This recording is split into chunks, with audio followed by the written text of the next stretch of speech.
Hello my War Thunder enthusiasts, Dirty Bunny here, and welcome back to my channel. For this occasion I'll be bringing you the German MiG-15 bis in stock format, which means no upgrades. Right from the start, I did not want to go straight into the enemy, mostly because I have no upgrades. So I'll be trying to climb away, gain as much altitude as I can. After that, I'll be just sitting on high altitude and waiting for an opportunity to strike. The main problem with the German MiG, I mean in MiGs in general, is that without boosters your maneuverability is very limited in high speeds. And since the MiG can't break its wings, it's quite necessary to have boosters so you can abuse high speed maneuvering. The only occasion when you can break your wings is pulling negative G's on really high speeds, which I never succeeded to do. So I'm still wondering how did I even succeed to do that. Okay, now we're climbing southwest, more or less straight into the enemy. The important thing you need to know while flying the MiG, upgraded or non-upgraded, is that you need to use your sustained climb in fights or in preparation for fighting in general. The reason for that is that the MiG is better in sustained climb. As you can see now, I'm climbing in a 15-degree angle, whereas the Saber is not supposed to do this. As I said in previous videos, zone climbing is the way to go with Sabers. The strategy for the MiG is clean boom and zoom. Other than that, you can turn fight Sabers on high altitude, even in low altitude as well. But the problem with that is that your engine will overheat really fast when you're flying in low speed and when you're flying in really high altitudes. So the optimal altitude should be around 4,000 to 5,000 meters, where you can somewhat see the enemies on all altitude and yet again be in a good position if someone has climbed, which is pretty rare in jet gameplay. But you should always be safe in a MiG, so you don't get caught with a Saber on your ass. Okay, now I'm just checking what's going on. I'm still considering should I disable the chat because it's really distracting. For some reason I'm getting much better experience by just disabling the chat. But yet again, I do feel sorry when someone's trying to say hi to me and I didn't even see the message. Okay, now we're turning into the enemy, straight to the west. Because I'm pretty sure there's something going on near the 163.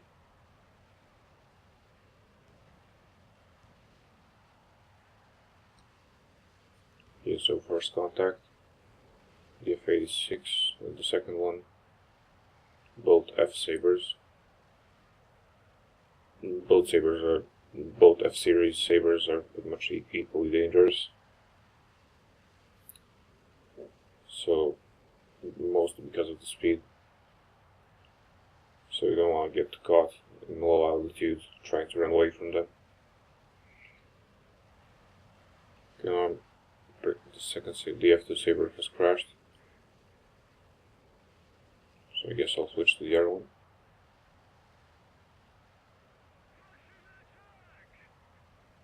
Note that I'm using my air brakes when I'm diving like this, because when I'm going over 950, the elevator has like 50% efficiency.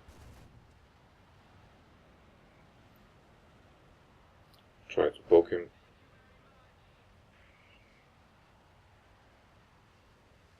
Now I'm just zooming away and checking if someone is following me.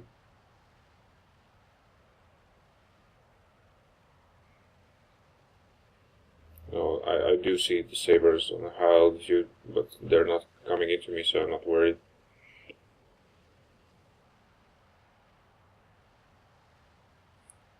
diving back in on the other saber.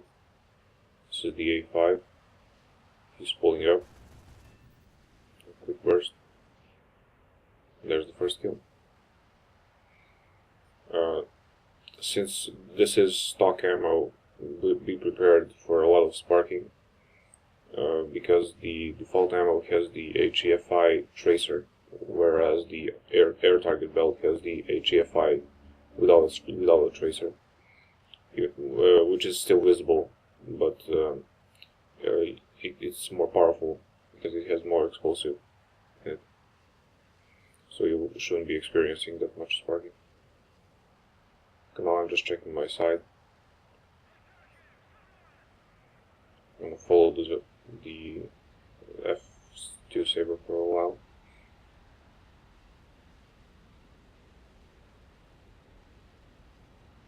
I know I can't catch him, but I'm just trying to at least make him move a little so he bleeds his speed. Then I decided maybe I shouldn't waste my time on him, and just switch to the B-57. And there we go, the F2 crashed for some reason. I'm not sure if he was fixated on looking at me or did he just bail out. Okay, 2 sabers behind me. I'm not sure if they're following me. So I'll be just quick on the B-57. I'm not sure why do I have those frame rates shuttering. Maybe because of the ground or smoke, or maybe because I'm playing on a laptop, I don't know. It can get annoying sometimes. I'm closing in on him. I'm just trying to poke him with at least one shot. He's doing some sketchy maneuvers, and I don't want to waste too much ammo. And he breaks his wings. Now we see the F-86 on my ass. Now I'm using the air brakes to bleed out some speed so I can maneuver better. He scratches my fuselage, nothing special. I like pulling into him, trying to do a snapshot. You would be surprised how many times that worked. Okay, now I'm on his tail. So is the other MiG. At this moment I'm just gonna leave the other MiG to do the work on this saber, and I'm gonna try to help the 163 and the MiG-15 best, because there are 2 more enemies somewhere, and I'm pretty sure that at least one of them is near the 163. So I'm just doing a shallow climb back into them. I got hit from the AAA for some reason. I got shot down so many times and bulged in this way. I'm just checking my engine, because what happens is that the high explosive round on the AAA can scratch your engine and cause it to overheat over time. So you should, at this moment I'm just trying to pay attention if my engine got damaged or not. Here's the F-86, the Japanese saber.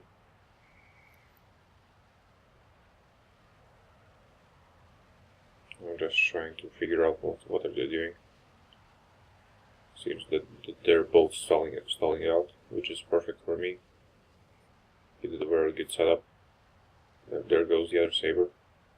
Not sure where is he going. Using air brakes to line up. And I spark on its wing. Doesn't matter. Zoom back up. Do another pass. While I'm turning around, I'm just paying attention what is he doing, because if he tries to zoom up to me, I should be able to pull him into a stall if needed. He's pulling down, so I'm pulling up. Now he's pulling into me, so I need to make sure that I cut before him.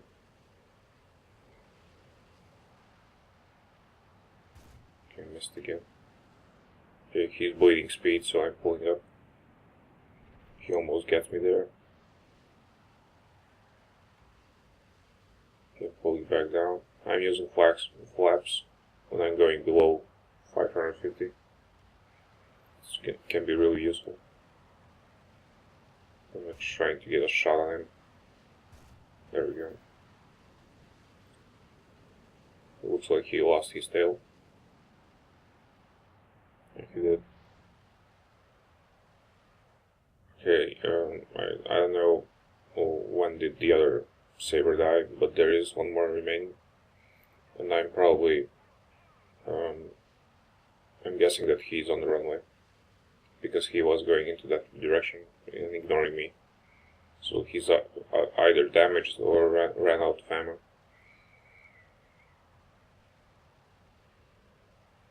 So I'm just rushing straight into the base. And as you can see, my engine is overheating rapidly. So that means that the AAA did do some damage to my engine. Because I was not going in low speed for more than like 1 minute. And I'm already getting red line in oil and engine. So I have to finish this fast. The other way to manage your engine on the MiG-15 is by holding it on 80% throttle in high altitude. So in that way you are saving fuel and your engine will overheat way slower than on like this. To be honest, I was really struggling to get a decent game in the MiG, mostly because of the maneuverability on the stock MiG, and I got used to playing the Russian MiG, which is fully upgraded, and I would recommend rushing the boosters and the 37 air-tight belt. I can see the F-86 on the runway, and I will have to kill him taking off because my engine is going to die in like a minute or two, and I can't risk him running away for a long period of time. So a quick pilot snipe and just run away. When you're running away from the airfield, just try to stay low because the AAA gun depression is pretty ridiculous. So you want to hide behind the hill. There we go. The conclusion on the stock MiG-15 would be you need to really stay patient flying it because you're going to need a lot of adjusting and practice on shooting down your enemies. Even though I did get a few lucky shots on this match, it still requires a lot of practice and patience to shoot down anything. Here are the general results.